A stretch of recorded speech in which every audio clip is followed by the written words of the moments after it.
Good evening, everybody. Welcome back to another episode of Mondays with Maishi. This is Maishi Norman from Lakewood, New Jersey. Actually, currently residing in Lakewood, New Jersey. And I'm here tonight together with the lovely Rozi Wax from South Bend, Indiana.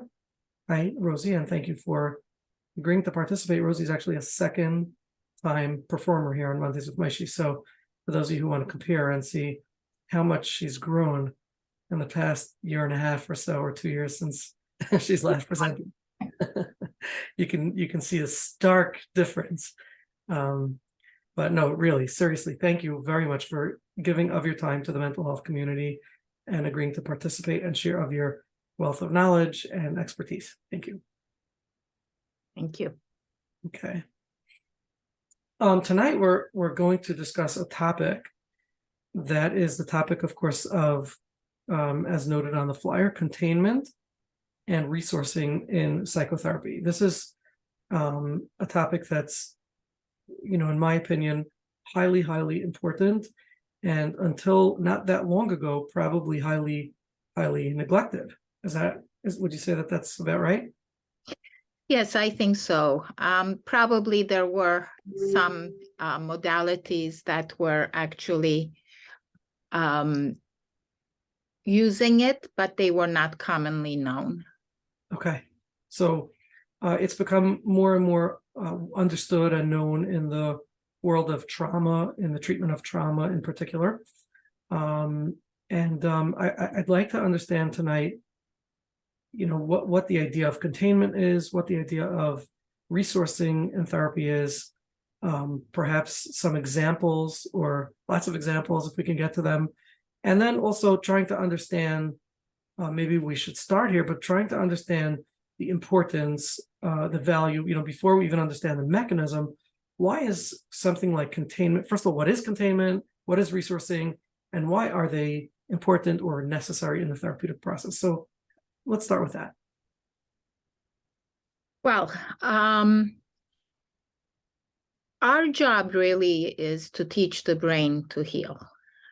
We are in the teaching profession when we are therapists. We are just teaching the brain from healing. We are teaching the brain to heal from a trauma state or an emotional experience that was too loaded for the client to be able to digest and make it a memory. It is still stuck in the tunnel, so to speak, and every time something triggers it, it becomes the past, becomes the present, and the client starts to relive the experience. That means that is the classic process of what happens in a PTSD. The client goes to a state where they are re-experiencing what is being triggered. So our job really is to teach the client how not to relive that, but to maybe remember it as a memory, but the emotions start coming in. At the same time, any kind of learning, this includes educational learning in the school system, any kind of learning requires some level of stress cocktail that needs to be released by the synaptic system. This is a cocktail of just about 30 different chemicals, but primarily they are norepinephrine, dopamine, and adrenaline, that it provides some kind of excitement to the system, and that makes the synaptic system neuroplastic, meaning new connections can be made, new learning can be achieved. So I really want us to also know that providing our children totally stress-free environment is not contributing to their learning process. Some people might disagree with me, but a certain functional level of excitement and agitation and stress is very, very necessary for any new learning to happen. We cannot learn a new concept without failing, trying, and discovering. New learning cannot happen without stress. So the same way the brain is going to learn how to manage a situation in a new way, a certain level of stress has to be initiated, and that comes with the trigger. Our job is to really manage that stress, to be within the window of tolerance where the client is not stressed at all. There is no learning going to happen. There is no new neuroplasticity, where new connection, new way of managing the stress is going to be learned. So there has to be a certain level of stress above the bottom level, but it cannot go above the top level, because then we are either going to dysregulate from anger, frustration, panic, or we're going to freeze. And then the whole system shuts down. So our job is to maintain that stress level in that window of tolerance. And also, therapist's job is to increase that window of tolerance by modulating up and down the stress level. And one of the ways I'm sorry, in a sense it's like a gradual exposure to we're like gradually exposing them to more and more stress in a way that's controlled and not correct. But when you're gradually exposing to more and more, you don't do that. In the model that a lot of the memory reconsolidation models like EMDR, progressive counting, flash techniques, these you go to the close to the top level tolerance threshold, and then you bring the client back to a comfort level. So there is this cycle that is created, and that really relieves the tension, and it allows the client to feel like they can tolerate it, and there is a down regulation after that. So you don't constantly go up and up and up. Okay, so that's one of the tools that we use. Actually, the flash technique is in a certain way containment technique. I don't know how many people here know the flash technique, which I'm very fond of, actually. I hardly ever use the EMDR, the reprocessing. I go to flash technique right away, and 75% of the time I don't even need to do the full EMDR reprocessing. Only if it doesn't work, I go to the full EMDR protocol. Like the flash technique was created by Dr. Mansfield, and I had training from him, as well as Dr. Ricky Greenwald. He has his own model also. It was created for the people who didn't want to do EMDR because they knew they had to be exposed that in their own mind to that image to a certain degree. Like they didn't want to go to the trauma image in the eye of their mind. So they didn't want to do EMDR. They were shying away from it. So Dr. Mansfield found a way to sort of trick the brain to the client doesn't feel like they have to go there, but they are really going there. Like Dr. Mansfield says, if you were to think about that event, what would the suds be? Okay. You are really taking the client there from the back door in a more tolerable way and creating a little bit of that distress that creates the neuroplasticity, and pairing it with a comforting image so that it can really reconnect the synaptic system. The neuroplasticity can connect to a more comfort level. It's sort of like watching, it's sort of like looking at the trauma as an outsider and imagining what it would feel like. But of course, you're projecting your own knowledge of what it feels like to do that. Correct. By getting exposed to that, you're able Yes. to reconnect new synaptic connections. Yes. Yeah, the first time I was exposed to containment, I didn't even know that we didn't even call it that. This was in 1990s when I got training in neurolinguistic programming, NLP. It got a bad name later on, but I think it's a very effective. Actually, EMDR is a development of NLP.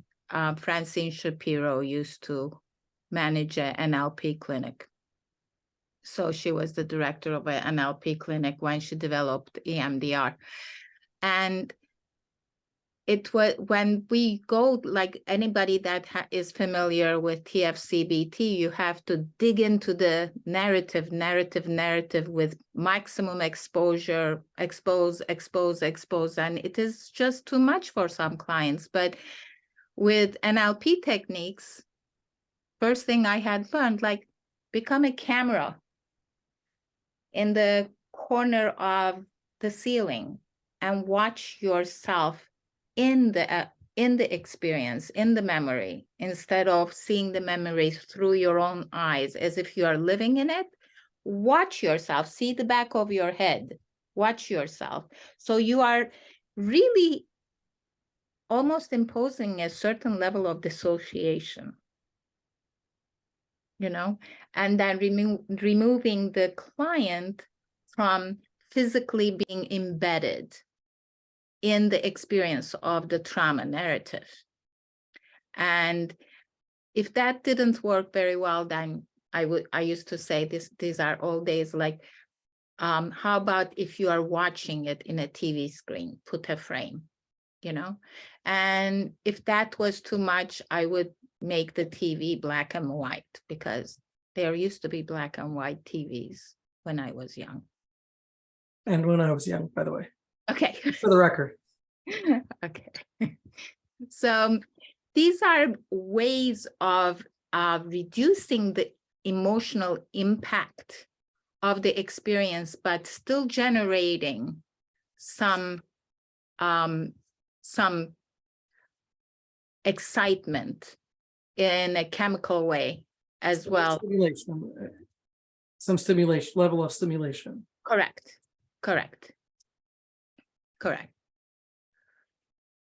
Okay, so what I'm hearing is that it's important, in order to reprogram, it's important to maintain some level of stimulation or excitement or stress, I guess would be the word. And if I understood you correctly, it's because we need some of the neuroperipherin, some of the adrenaline, some of the dopamine, in order to concoct these new connections. You can't be completely dormant for those connections to be made. No learning will take place. Okay. No new learning will take place. And it is really important, because that's why we need to have tests, so that a certain level of stress has to come to the student to be able to pull things together and to be able to learn. And stress-free environments that we're creating for our children are really making them, totally stress-free environments are really making them unable to cope with life and be able to come. Is there even such a thing as stress-free environments? What are considered stress-free environments? Okay, I'm going to give you an example. When my children were going to school, I asked the principal, I said, why isn't there any oral tests? When I was growing up, we had to come in front of the classroom, in front of the blackboard, and the teacher would question you about the topic in front of everybody. And he said, I think they would disintegrate this generation, he said, if they had oral tests. It's hard enough to give them a test when they are prepared for it from a, month before. So that's also extreme. We were maybe exposed to too much stress, but a lot of times teachers are being told, not to push the students too much. Parents do tend to say to give a hard time to the teachers for pushing the students more and not to push them too much, not to have stressful environments academically. And so there isn't as much problem-solving skills being generated. There isn't as much learning happening in the most effective way, because of these reasons. Okay.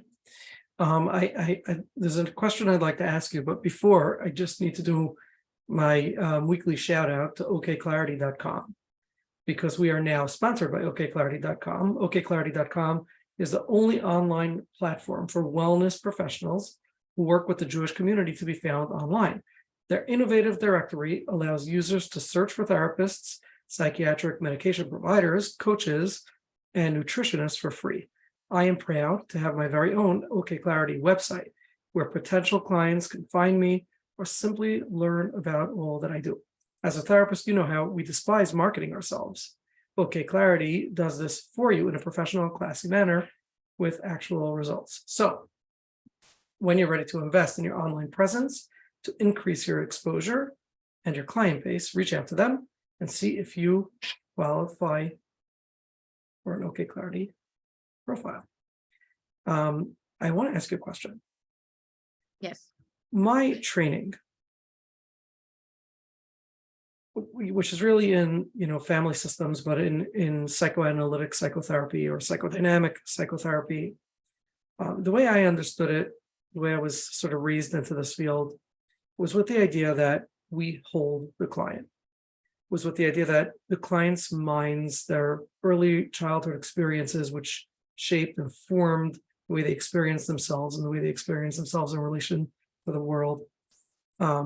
We help them by reprogramming that through our relationship with them. If we are accepting of them, if we take them seriously, if we cherish them, if we delight in them, and we listen to them and value them and hold them, these things are what cure these old wounds, right? And, as I learned it, and as I understood it, it was really okay for clients to experience distress. They're going back to their old stories, old traumas, and they're feeling the distress of the old traumas. And when we listen to that story and we're horrified by the story, or we're supportive of them through the story, then they sort of re-experience that story with a different response. So where mom and dad perhaps should have responded in a supportive way and instead yelled at them, or they were so afraid to go to mom and dad and tell them what happened that they had to hold it inside and became traumatized. Our role is to hold them through those stories and respond differently so that they can re-experience their own selves. So how is it that today we're being taught that we ought not allow clients to go into their full distress and feel those feelings? How can they possibly heal and create new synaptic connections or neural pathways when they can't relive that experience with the new support that they really should have had at the time? I don't think that is an invalid model. I'm not saying that model is invalidated.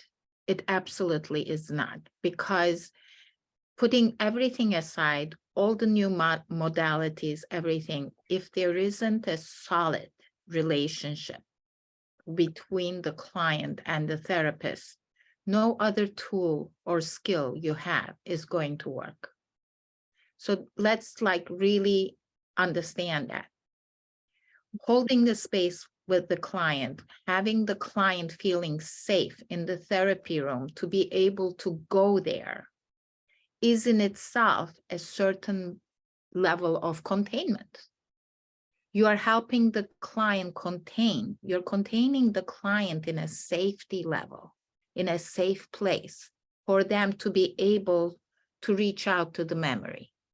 Okay, that in itself is actually going to the memory with the stress in the safety of the therapy room, in the safety of that relationship with the therapist is really what is going to heal it, because it's re-experiencing in a safe way. But some people cannot go there and will not go there, and they will drop out, or they will just sit in the therapy session forever, okay, without really going to the trauma. Now, there are ways to deal with that. One of the ways is really sort of forcing them with trauma narrative, with I'm a trained and certified TFCBT therapist. Okay, trauma-focused CBT. Trauma-focused CBT. Yes, that is considered to be the gold standard, so to speak, by traditionally, let's say. Okay, and the concept is the same. You have to go there to be able to excite the brain, to create the chemicals so that you can rewire it when you are actually going to be able to go through that experience in the safety of the room with the safety of the relationship. But when you look at it, the trauma rate the dropout rate is so high. It works. It really works.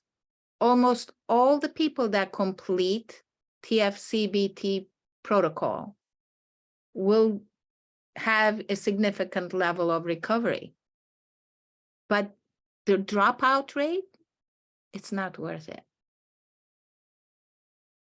So if a person can expose themselves to that much distress and they have a very high pain tolerance, let's just say, then ultimately they might get through the process and they will be doing a lot better. But because it's so intolerable for so many, they're not going to complete the process. They're not going to complete the process, or there will be a lot of avoidance, malingering.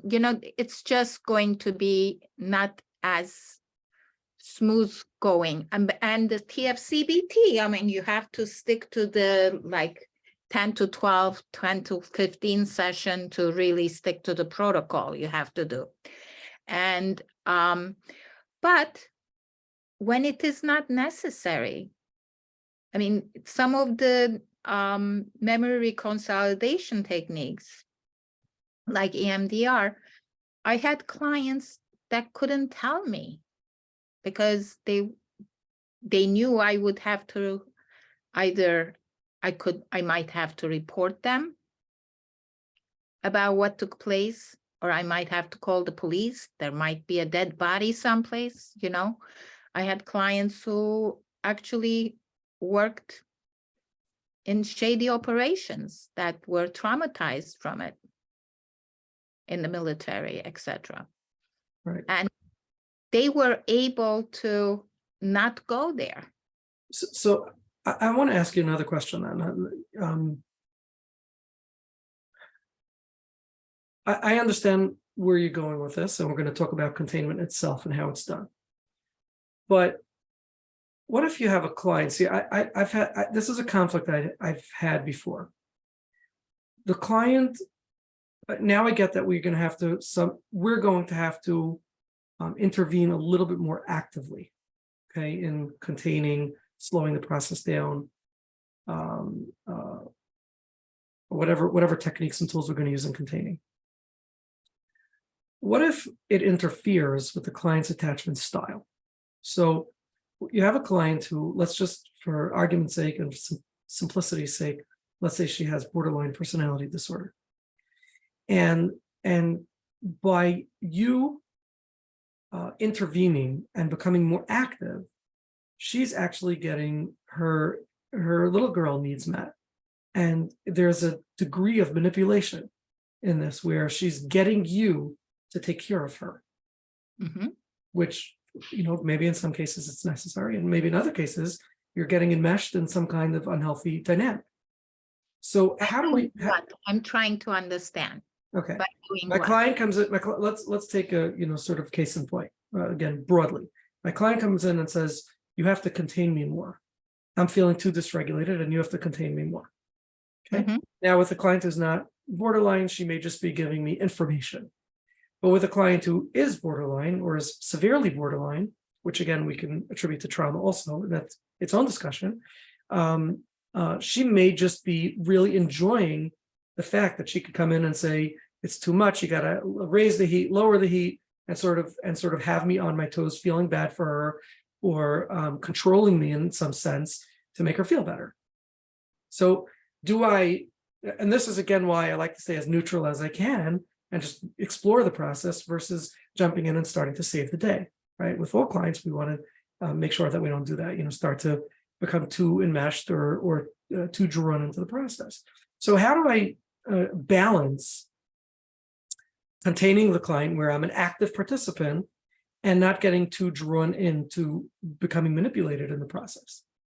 Okay. And you're smiling, so you have something on this.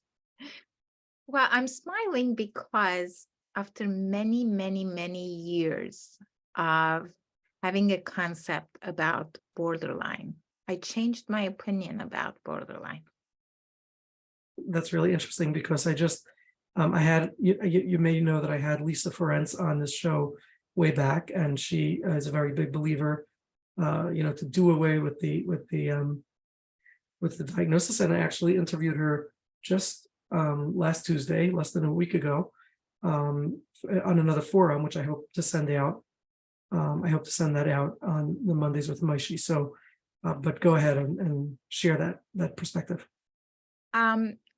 Whenever I always used to say to my interns, you have to be very careful when you're diagnosing borderline, because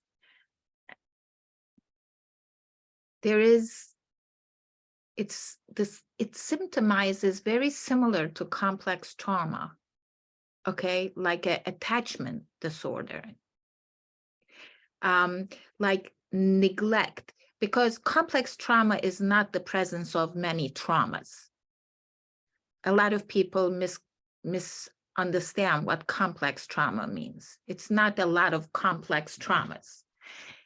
Complex trauma is basically the most common form of complex trauma is neglect by the primary caregiver, not being able to make that bonding and attachment with the primary caregiver.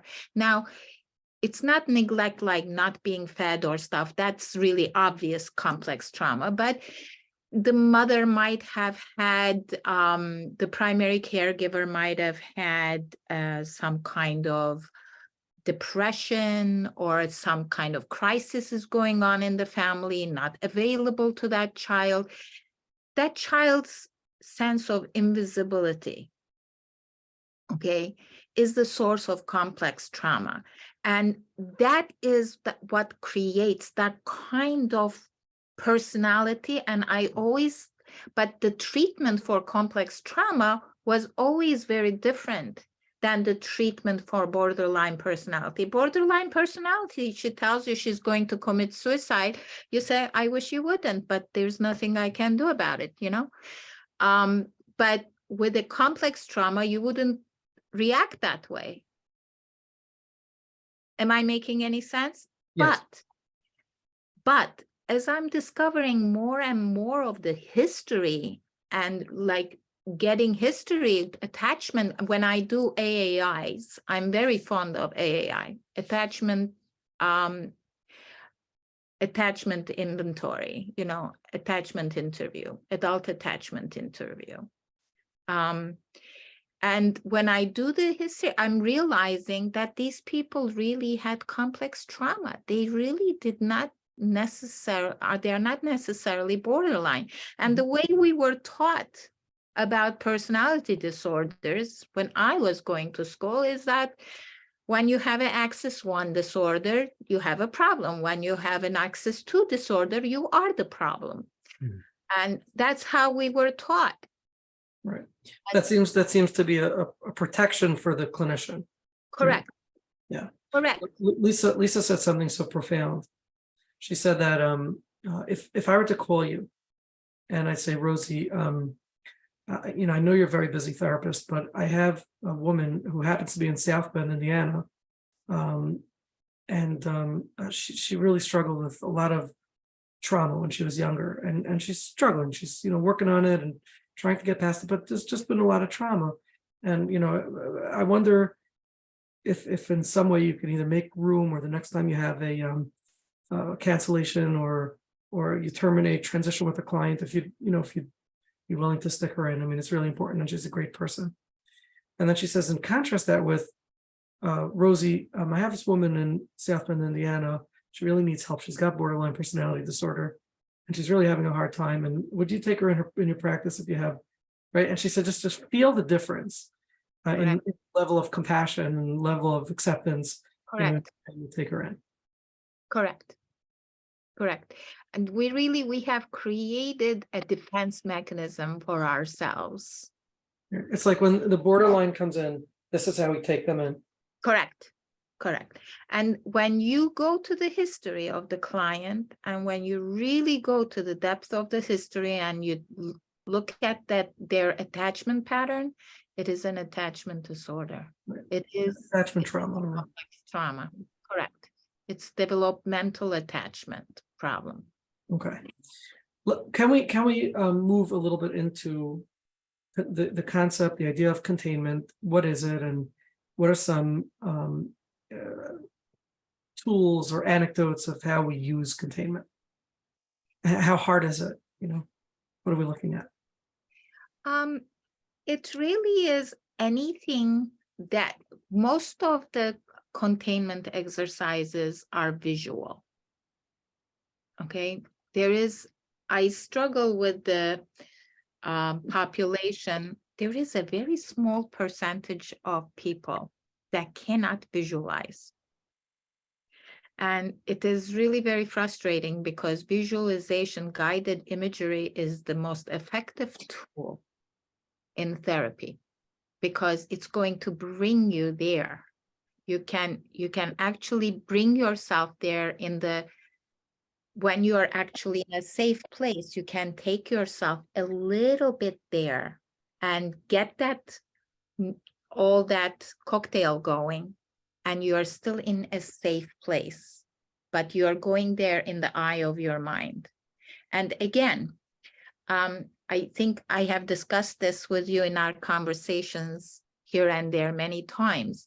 And I always give this example, that if you put me in a functional MRI and ask me to raise my hand, and I raise my hand, and you're watching the functional MRI, you see all the parts of the brain from raising my hand, which parts are activated, all the patterns is seeing, like the motor cortex, the thinking part, when I'm raising my hand, if I touch something hot, and that all the sensory parts, you see what is being activated. And if I ask you to imagine yourself raising your hand, the functional MRI is almost identical. Right. Right. In other words, imagining something is almost as if you're having the experience, which is, I use that a lot in things like anxiety or phobias. Exactly. Where I have the client visualize, and I call it fantasize, what it is that's going to happen. And then with enough of that fantasy, they're actually reliving it. And the same thing with losses that they, something that they wish they couldn't get and can't get. I'll have them fantasize that beautiful house or amazing car or whatever, and fantasize it to every detail, which sort of gives them that experience, and then they hopefully don't need it as much. Correct.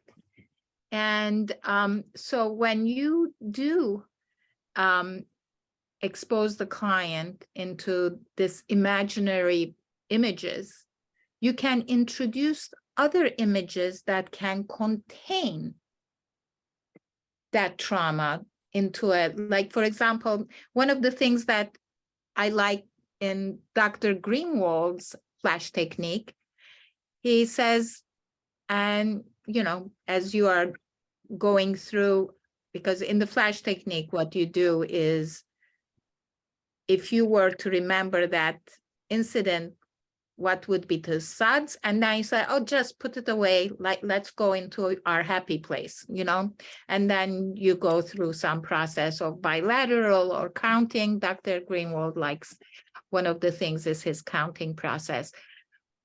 And then you ask the client, when you were doing your safe place and doing bilateral stimulation, did the disturbing image come through?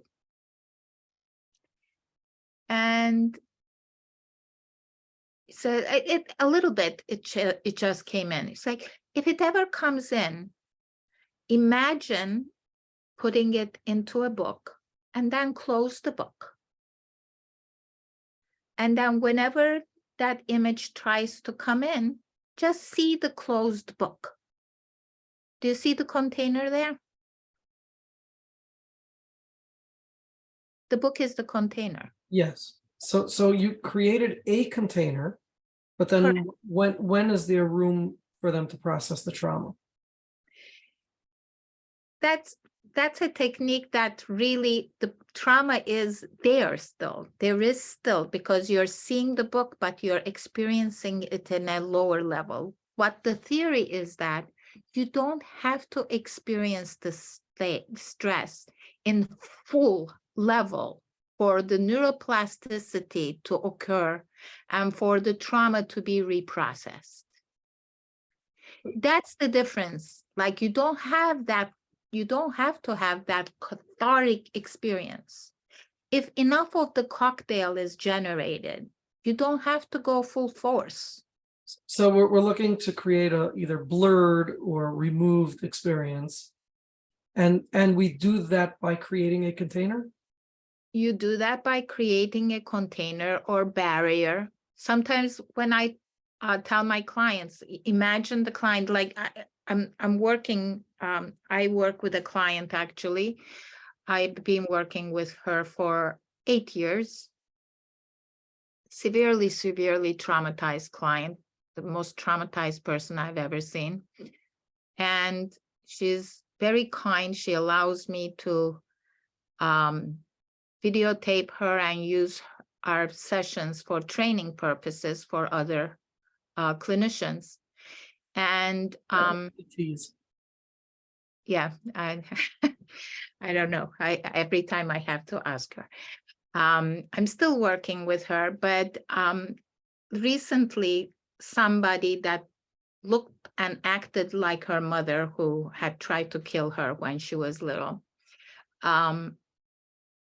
came very forcefully to have some conflict with her, verbal conflict she had with her, and she went into a panic mode. But the place that she saw this person is not a place she wants to stay away from.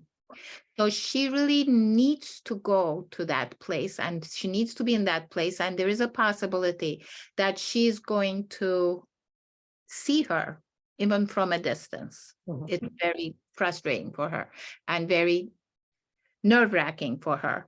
So we imagine there is a wall of kryptonite around her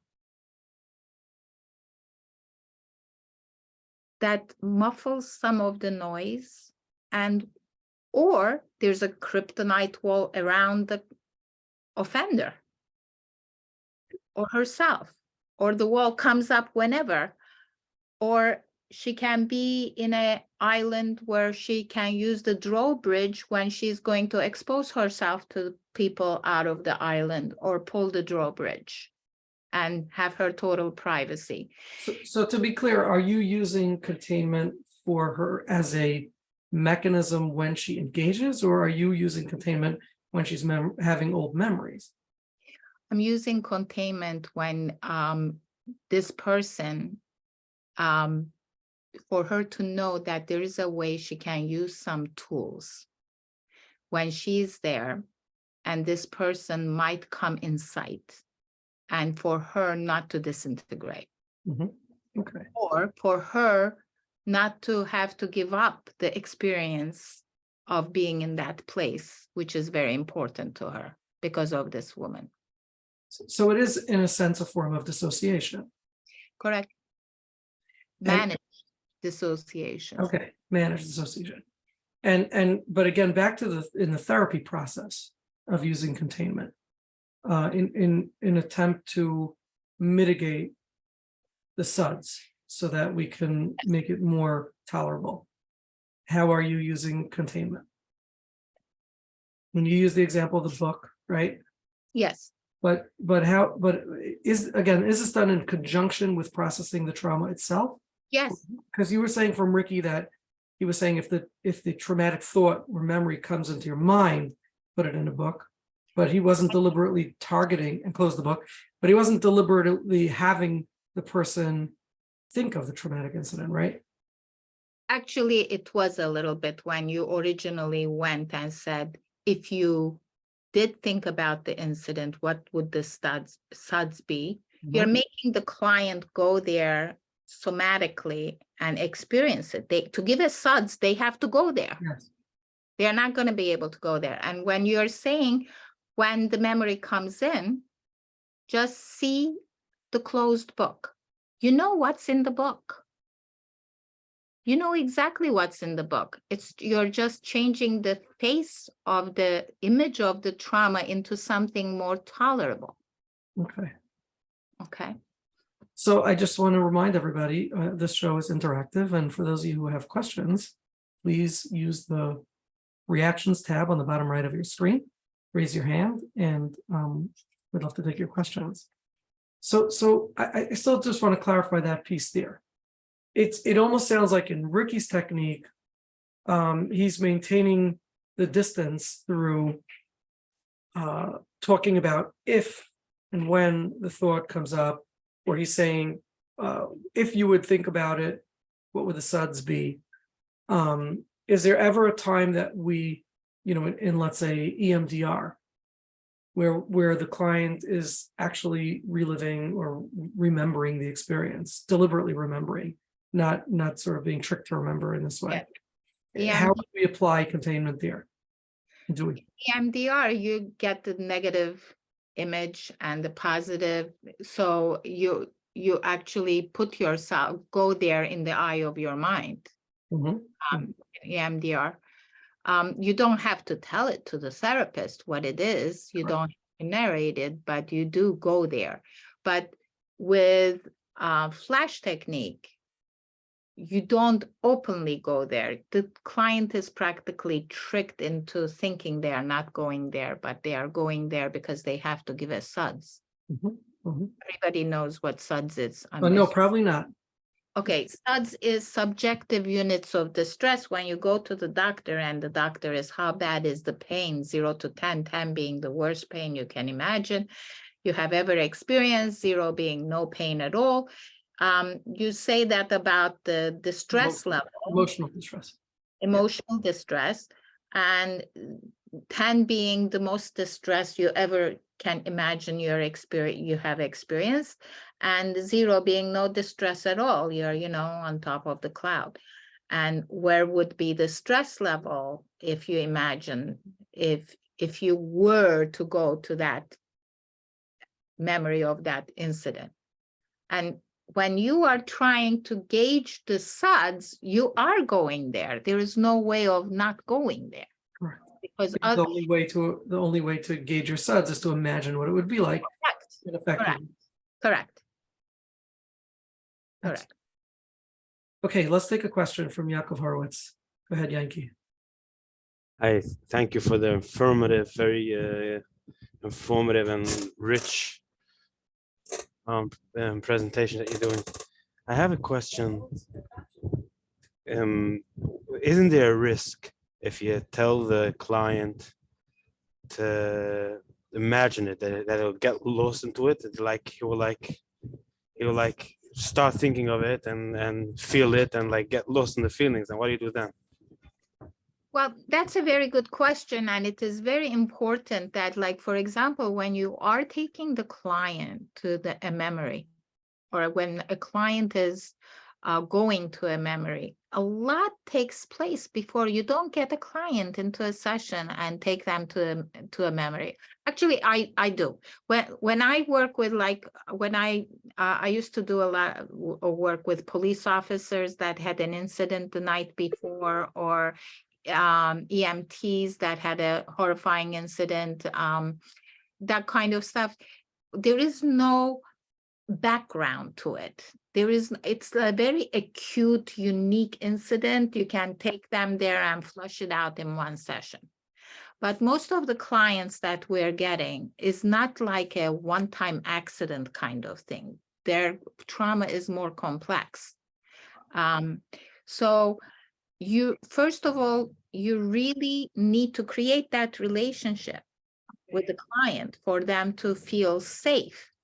And then you get to know your client, and you get to slowly bring them to where you're going to bring them. You don't just get a client there and then say, let's go. You do resourcing. Before we even go to the trauma narrative, like EMDR has 8 phases, for example, as a trauma therapy model.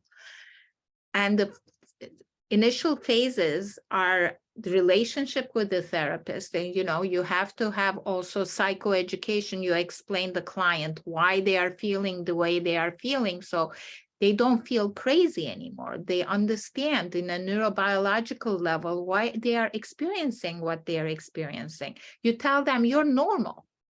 Your body is trying to protect you. That's why you're experiencing this. There's nothing wrong with you. Your body is doing exactly what it is supposed to do. And then you go give client resources and tools how to modulate and manage those triggers, how to soothe themselves, how to calm themselves, how to bring in like resources like safe place, or nurturing person, or protective figure. These are resources that they can bring in the eye of their mind. Sometimes when we are going into a difficult situation, I tell the client, remember those people that are always there for you? Surround yourself with them. Who is on your left? Who is on your right?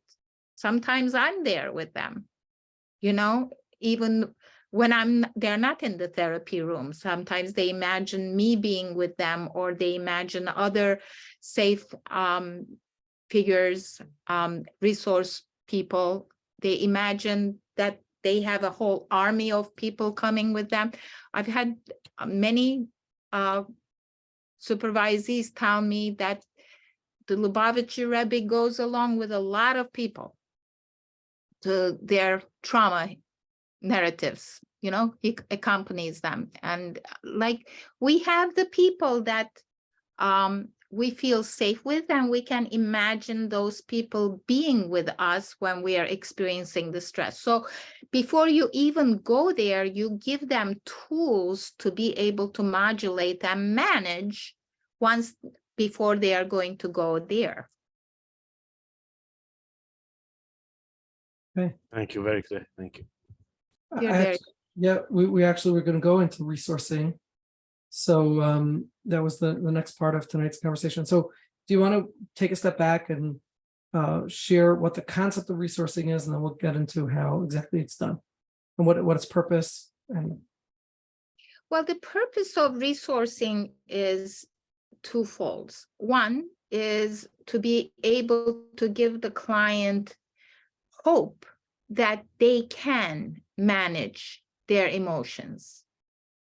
Okay, that they are not totally out of control. There are tools and techniques that they can use, that they can downregulate themselves when they are feeling hyped up. So to understand that, and to have hope that they can actually feel safe and comfortable and at peace. There are moments that they can have like that, because a lot of times by the time the client is in our office, they have not had those feelings for a long time. Sometimes they haven't been sleeping, they haven't been able to really just come down to a normal level of functioning at all.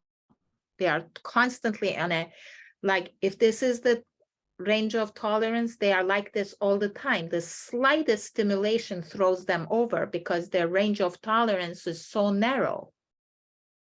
So to be able to help the client to be able to come down a little bit so there is room to maneuver, you know.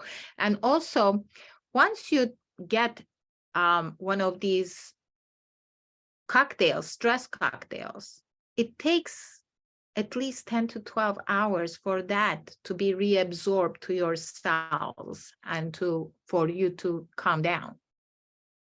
Okay, so when you have experienced a rush of those stress cocktails, you might be in the range of tolerance, but if you don't know how to downregulate yourself and you constantly are feeling more and more cocktail being released, eventually you're going to topple over because the body cannot absorb it down before a new level comes up. And the client can be so easily irritable too. And then more and more of that cocktail is coming before the body can absorb it. The client is constantly in a high stress level. And that just disintegrates the body. You know, it creates other health issues. And the client, if the client is not sleeping from the stress level, by the way, we ask in the first session always, how's your sleep? If we do not regulate the sleep, nothing else is going to help. I want everybody to know that. You cannot heal a person that's not sleeping, because the body is in the form of disintegration constantly. The worst thing we can do to our body is not to sleep well. Sleep hygiene is one of the most important resources that we can give to a client. I always give them the 12 sleep hygiene techniques and like try to regulate their sleep before I even get to step 2. Where can we find the 12 sleep hygiene techniques? 12 sleep hygiene techniques. I have them. Let me see if I can share it with you. Hold on. Here, it's on Google. No, actually, it's in my OneDrive. There is a great book called Why We Sleep. Dr. Walker, I think. I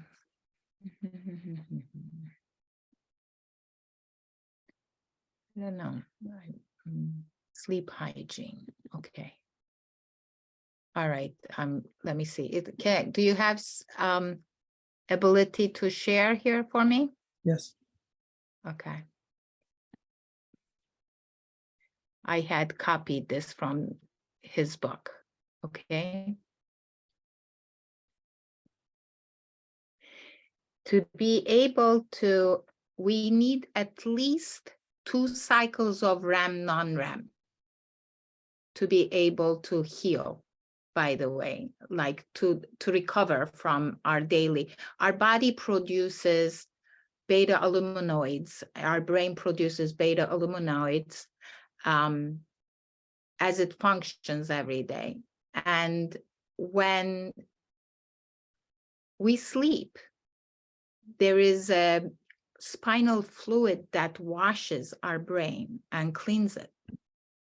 And when that doesn't happen, those beta aluminoids are staying in our brain. The roads are garbage. That's the garbage that has to be cleaned every day. Now, this is the rest. I took this from, you can Google sleep hygiene protocols. I'm reading this list and I'm just thinking somebody who has sleep insomnia because of stress. None of these are going to help. Some of them are going to help a lot. I mean, you're still going to have to manage the stress in other ways. I use a lot of bathing, like I use a lot of natural resources like Epsom bath salt, magnesium baths, and things like that. It makes a very big difference. The And Epsom salt, which is magnesium, right? yes, That's supposed to be a stress reducer. correct. Is it There actually? are Is a it lot. actually? Yes, there are a lot. I mean, it works as well as 1 hour of meditation. So there are a lot of natural ways you can take care of yourself, like not watching gadgets at night after a certain time, not to do your, to watch, not to eat caffeine things after a certain time of the day, or going to sleep at the same time every day to train your body for a sleep procedure, having darkening shades in your bedroom. These have a tremendous impact. Like, the problem is most people don't stick to it. If they stick to it, it works. I mean, actually, CBTI CBT for insomnia, these are the prerequisites for them, So I think I love this book. It's a great book, Why We Sleep by Dr. Walker. Okay. Well, maybe let's stop the share. Okay. Okay. So let's talk a little bit about resourcing techniques. What are some resourcing techniques? What do trauma therapists mean when they'll say sometimes we have to allow the client to settle down or to resource for 20 minutes or 25 minutes before the end of the session, or sometimes we need 5 sessions of resourcing before we start the work? What does all that mean? Teaching them tools that they can actually see that they can downregulate using those tools. Okay, I'm a big believer on essential oils effects on and music, a lot of sensory tools, but most of the tools, the most effective tools are imaginary tools, creating a safe place for yourself, imagining that, containment techniques like keeping stressful world behind another wall, or putting something that is stressful for you into a container. Where is my containers here? Well, I hope it's still there because it's very important. We're learning. Yeah, I remember I had shown you my containers before, no? I think so. Yeah, I don't see them here. Oh, there they are. But it's going to. Okay.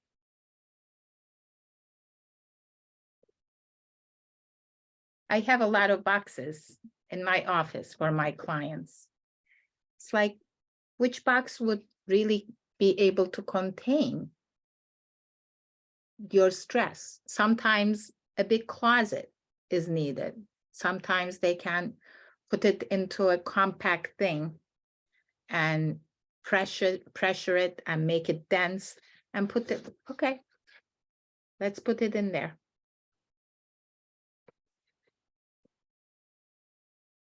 And the client imagining, but a lot of times I also have them imagine their stress, that they are manifesting in a somatic level in their body, because every stressful thing that we experience, we feel it in our body. All emotions are felt in our body. If we can't feel the emotion in our body, we're a bit disconnected. Okay, so let's say, Mr. Norman, I'm asking you to think of something that's been bothering you for a while. Okay. Okay. Where do you feel it? I would say over here. Over there. Okay.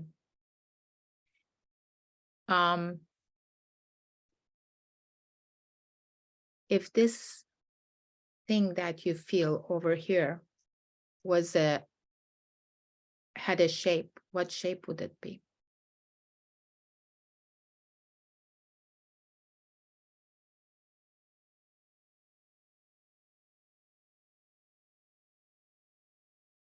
Would it be like a sphere? Would it be like a cube? Would it be like a plate? Would it be like a cylinder? As you are feeling that, are you feeling it? Yes, somewhat, Okay. but I'm not coming up with a shape. Okay. Stay with it. As you're feeling it, what do you imagine if it had a shape, what shape it would be?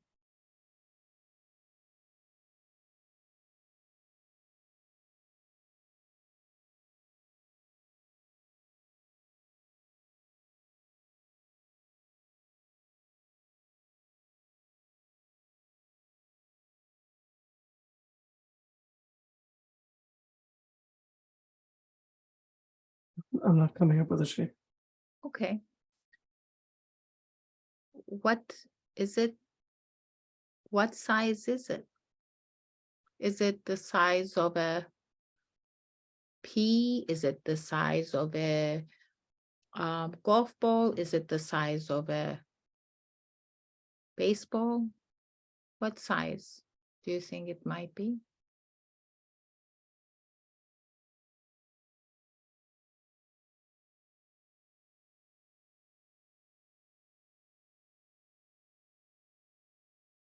It's not going. Not Are you- going. Are you sure you're feeling it? Maybe not. Maybe I'm feeling demons. Who else wants to try this?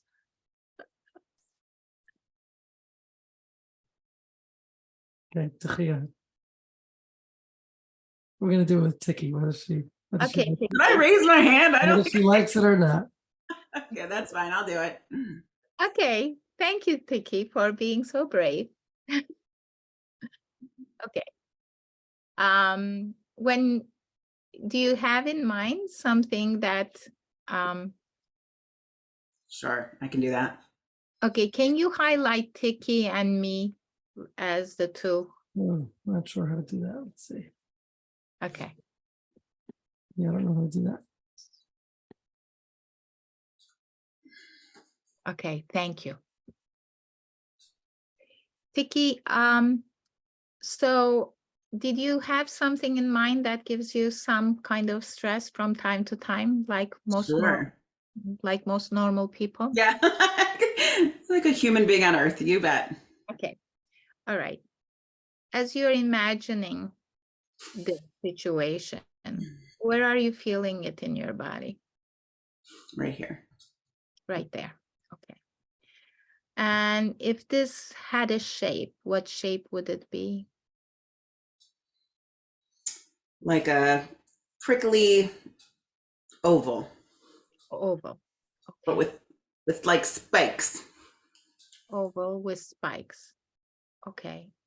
And what would be the texture? Is it like a foam, like a gas, or is it like a stone, or is it like cardboard? What No, it's material? more porous, like kind of like a gassy foam that fluctuates between being more, having more solidness to it and less, like it morphs.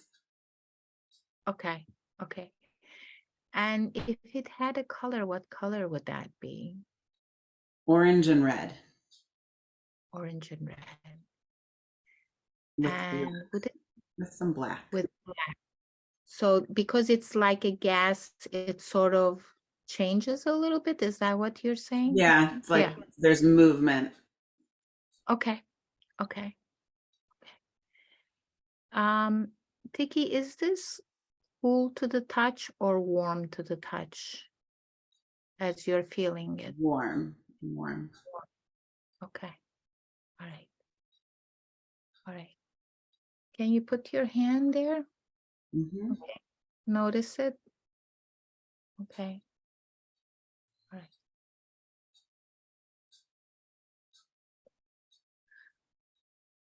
Vicky, do you want to hold on to that there, or would you want it to leave you? You know, the first thing that came to mind was like, I want to hold it and like rub it flat. Okay. Okay. Okay. Yeah. It's not something you really want to dispose of. It's something. No, it's not like I need it to leave. It's like I want the spikes to come out of it. You know, like the sharp spokes. Okay. Yeah. Okay. Okay.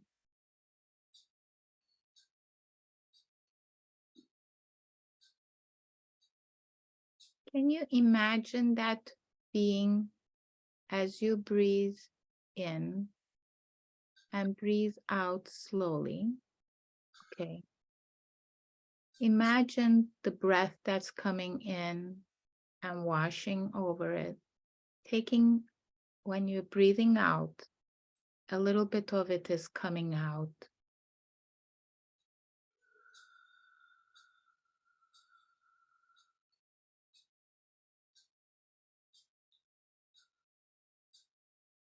Breathe in the healing air and breathe out what needs to come out. And hold on to what needs to be held in.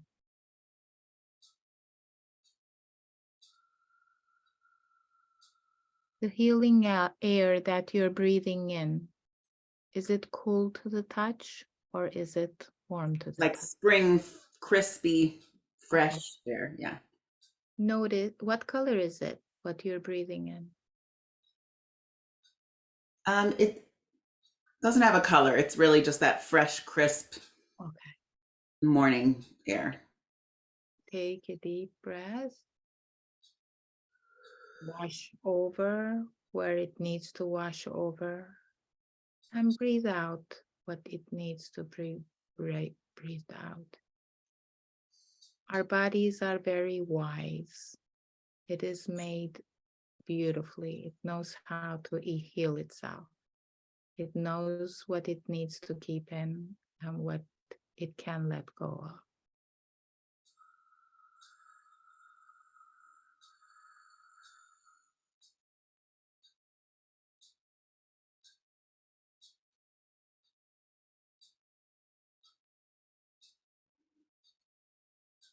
If at any time you do not want to carry it inside of you, you can put it into this container to be kept safe.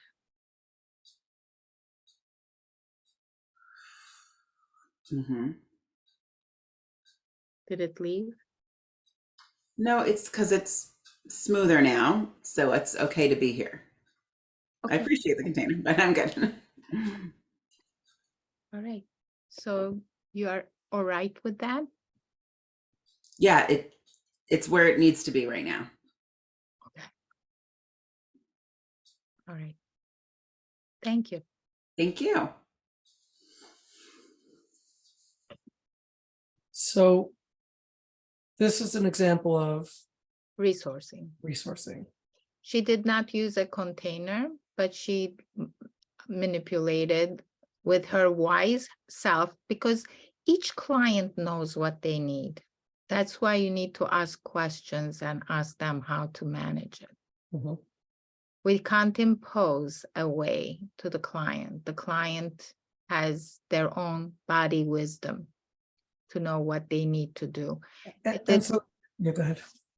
It is very common that when it comes down to it, the client doesn't want to let go of it. And then I go to parts work. you know, And- then and- I go and- to and so- negotiate. And so why isn't this itself managing the trauma? It might. I'll tell you something. 80% of the clients are done after resourcing. Meaning they feel they have it under control? They're okay with it. Yeah, they can manage it and they're okay with it. When they are able to modulate and to manage their stress level, and they are not really going into some kind of decomposition, and they are not freezing, they are not dysregulating in a very dysfunctional way, they are able to manage. 80% of the clients will not go to the reprocessing part of memory reconsolidation. Meaning if they could feel okay, then they don't need to Yeah. get rid of it or. Correct. And, you know, it's very interesting because our need as a therapist, no, we have to go there. We have to go there and take care of it. No, we have to have respect for the client. Now you leave the client with, if at any time it is bringing up its head and it is becoming difficult for you to manage, we can go further. Here's my card, and my previous patients go to the top of my waiting list. You know, you don't have to sit for a long time in my waiting list. I'll make time for you. And that keep the client feeling safe and secure that they have access to this successful process that they experienced before. And if their life is manageable, who are we to tell them that they have to go further?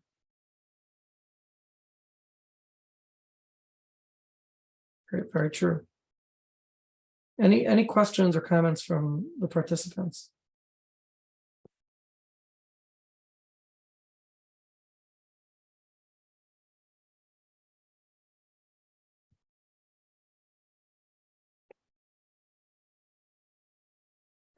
So I imagine that this is a technique that you can use at the end of a session. Well, actually, a lot of things, a lot of containment techniques are very important for closure. You can't send your client off a mess out of your office, because for any kind of healing to occur, you have to trigger the client a little bit. And it takes about 15 minutes to get to the trigger. You have 15 minutes of work and then you have to wrap up. That's why I like long sessions. Because the minute the client is triggered, the client is neuroplastic for 5 hours. So we are wasting those 5 hours. If we can't do the work. Yeah. Mhm. Yeah. Okay, let's take a question from Yeshua. Go ahead. Hi, Rosie. How are you? Sam. Good to see you. Is there ever a time to, excuse me, is there ever a time where a client does not want to go somewhere? They want to, they kind of bring it up and then they kind of go around it, where you kind of have to force the issue, not like force them, but like bring it up to make them at least start the process? When the client is in a tug of war with themselves, is that more or less what you're trying to explain? Like they want to go there, but they are scared to go there. They keep on talking about something else, even though you know, and they know that that's what they have to deal with. Are you Okay. supposed to be waiting until they're completely ready? It may not happen. Yeah. I don't force my clients, but I do discuss the process of their hesitancy. And that then I go to parts work. when a client is wanting to do something but unable to do something, like this is all the time, like when somebody wants to lose weight but they keep eating in a way that they can't lose weight, or if somebody wants to, like addiction problems, you see that a lot, or if a client wants to break up a relationship but they keep going back to that person, you know. And whenever I see this conflicting pull and tug of war, I go into ego state parts work. I call it ego state therapy. Some people call it IFS. There are nice new fancy names to it. But you go like a part of you really wants to deal with this thing, but a part of you is hesitant. And I try to have that communication open of those parts. So instead of just going to the trauma, I process the hesitancy and try to hear the parts that are protecting the client from going there. What is the fears that are involved, you know? Thank you. Amazing. Okay. Any last thoughts or points, Mrs. Wax, for the participants here? My thought is the body is the hero. The Hashem made us in a way that the body is made to heal itself. Our role is to facilitate that, no more and no less. Amazing. Okay. Well, this was very, very informative, and I greatly appreciate it. And I see from the faces that are on how engaged they were. I wish hopefully in future more people will be able to turn on their videos. But really, thank you very much for this, and it's given us a lot of food for thought, and and work and some work to put into this, developing these containment skills and resourcing. Somebody's asking on the bottom whether you're doing any trainings, or you do any trainings. Is there? I do trainings. Actually, I'll be doing a training for Nefesh for half a day, 3-hour training about I forgot the title, but it's like the process of teaching the brain to heal, I think the title is. On the 31st of May, there is a training that will take place, and we will do a lot of this kind of work. Amazing. And maybe remind me beforehand, a day or two before, when people actually sign up, and I'll blast it out. But this is All right. Thank you. Such an important missing piece, to the work that some of us do. So thank you. And You're good night, very everybody. welcome. Good Thank night. you very much.